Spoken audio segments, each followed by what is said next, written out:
Okay, so we've just done our second spin down, and it looks like we've managed to pellet the rest of our silicone. So we're going to transfer our lysate to a new tube for the last time, and again we're just going to keep that same cap. So I'm going to be pouring away the pellet.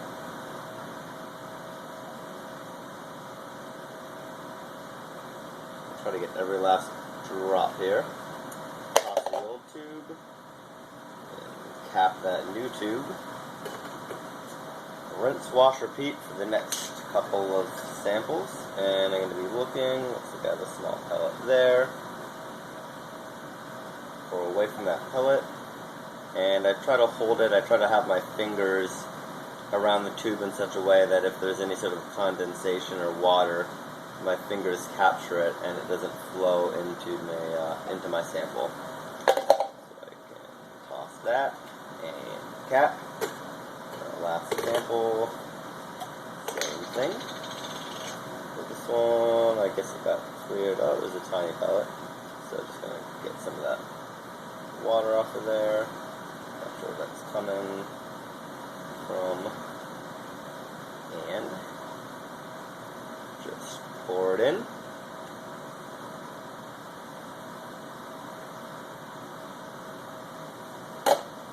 Discard the old tube, cap the new tube, and our lysates are now ready to be prepped. So we are working with two different his-tagged versions, two apple bodies, which we could, if we wanted to do a whole prep, we would just put onto this resin bed right here. So we take 1 ml of this and mix it into this entire sample and let it rock overnight. And we will do that, but we want to do a co-purification. So we're going to make 2 additional samples where we're going to mix the lysates. We're going to try to pull this down, this Cre molecule, which does not have a his tag. We're going to try to pull this one down with the apple body, which does have a his tag, and we're hoping that there's an interaction. So if we pour these 2 samples together, mix them up a little bit, and then try to purify this protein, hopefully we see this protein as well. So I'm going to go ahead and get 2 falcon tubes, and I'm going to label them with what's going in. So we're going to do a Cre and a 605. So Cre 605, I don't know if you can see that. And then a Cre and a 622.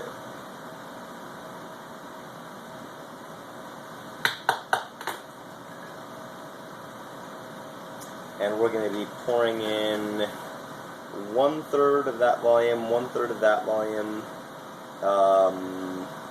and 1/3 of that volume. So that should give us plenty for all of our samples. So we just want to take a quick look. Let's see, we have about 30 mils of each one, so 10 of each sample. So 10 of Cre, 10 of Cre into there, 10 of Cre into there, and then 10 of each apple body into each different tube. So in order to pipette larger volumes like that, we could use the P1000, but that would mean going back and forth 10 times. There's a slightly easier way to do it. That is with the bulb.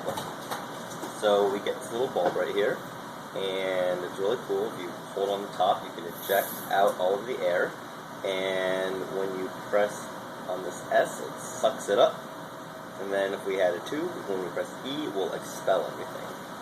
So we're going to get our serological pipette. Jam one in here. Whoop, wrong side. Jam one in.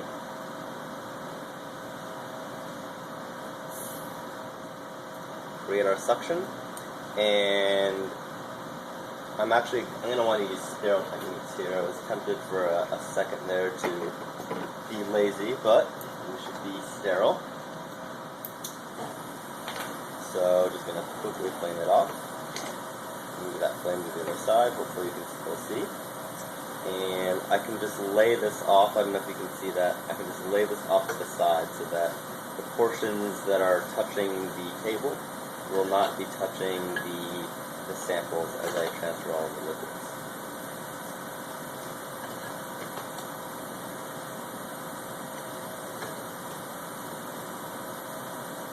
Excuse me. Woo. So if you ever have to sneeze, put whatever you're holding down so that you don't drop it and spill it all over the place, and sneeze away from your samples, sneeze away from your friends, and sneeze away from your friends' samples. Otherwise, they will be very upset at you that you caused their experiments to fail due to contamination. So all of my tubes are now open. So I said that I was going to be doing 10 mils of pre. So I'm going to pull up 20 mils, and then just dispense 10 into each tube. So I'm going to keep on going until I hit 20. So it just hit 20. I'm going to close that up, and then we're going to do 10 into number 1, and 10 into number 2. Now remember, this protein that I'm putting in here does not have a His tag, and it will not be purified if I just added in our resin. So the reason I'm doing this experiment is to see if I can co-purify it with these other two proteins, which will be purified.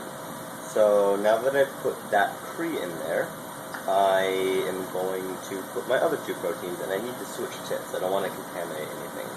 So these serological pipette tips go into a box over there. Ask me where, and I'll show you later. And I missed. I'll get that later. And I'm going to get a new serological pipette tip. I'm going to restart. You have to press this A up here, and then you can squeeze it, otherwise it won't empty out. Make sure that's on there. I'm going to do a quick flame sterilization. I'm going to grab 10 mils. Pull that up. Oh, so we got a little bit more, but that's okay.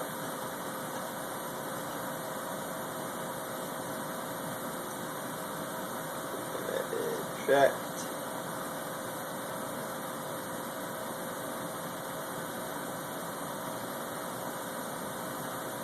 And we're going to switch tips again. That's 0 for 2. Should not be a basketball player. So again, empty that out and sterilize. And you always really want to be paying attention. Oops, looks like I didn't put this on properly. You really want to be paying attention to what samples go where, because it's really easy if you get lazy or tired, if you've had a long day, to switch tubes. So you always want to double check before you take a sample out and whenever you put a sample in. So 622, then 622, okay, I double check.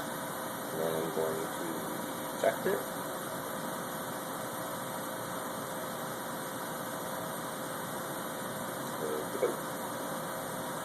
And then let's see if I can get this one in here. If I don't get this one in here. Oh, there we go. 1 for 3. At least I got one.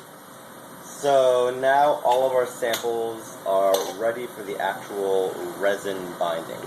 So this means that whatever has a His tag is going to stick to this special magical resin. It's a ni-nta affinity resin. And we're going to mix this in with our 5 samples. And we're going to let them shake in a cold room overnight. And then tomorrow morning we're going to come back. Hopefully by then all of our proteins have stuck to this resin. And we're going to rinse them, wash them out a little bit, and then we're going to elute them. And what we're hoping to see is this Cree, which does not have any sort of an affinity tag, should wash off. And we should not see any signal from there. And we should see a very strong signal from both of these samples. These are our 2 alpha bodies which do have a His tag. And then we're hoping to see not only the His tagged alpha body in our 2 mixtures, but we're hoping that we were able to co-purify our Cree and get a signal. But I guess the main lesson from this demonstration is showing you how to set up a protein purification. So we're just going to kind of focus on these 2 samples, and we're just going to pretend that all of the samples we're working with are His tag.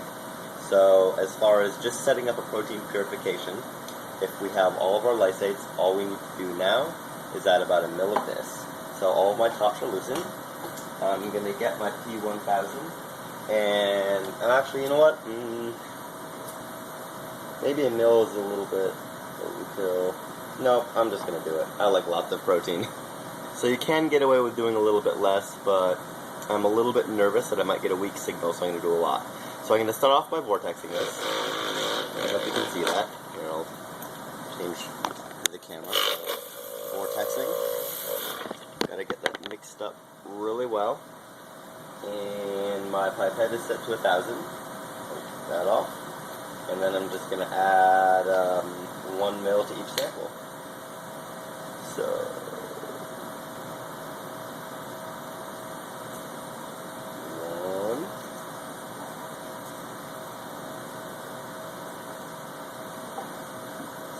sample 2.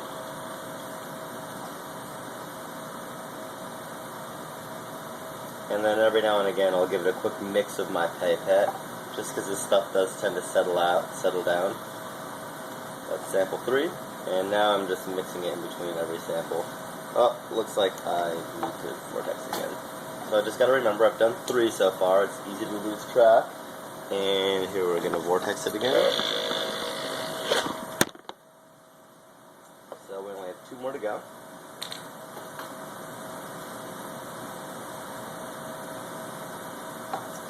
Here's sample 4. And here is sample 5. So eject that tip. I'm going to really quickly take this back to the refrigerator. Don't want it to go bad on us. Goes in there with all the antibiotics.